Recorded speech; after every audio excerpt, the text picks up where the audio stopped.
Jopuonj mag JSS mawuok Kimbo mar Kenya omiyo duol mandiko jopuonj e TSC dwe achiel matimo dwachgi ma kaok kamano to gibiro bago ng'anyo.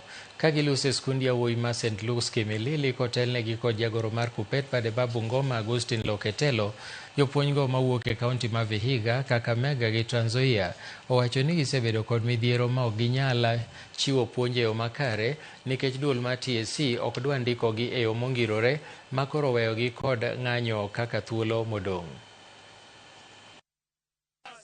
Wanataka kutumaliza. We are coming. Shall we are coming. And the minister, we are coming. Yes. We are demanding our things to be achieved. Ensure the JSS teachers are supported fully.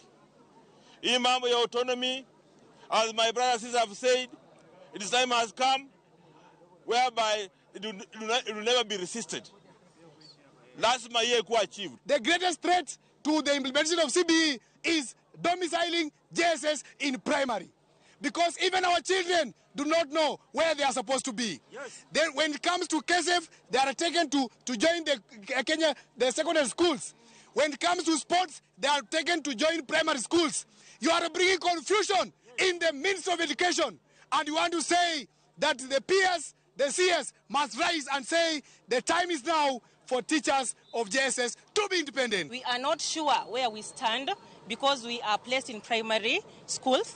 And so we want TSC to give a direct outline to align us with post-primary CPG because we are post-primary teachers. You are not allowed to have teachers on internship.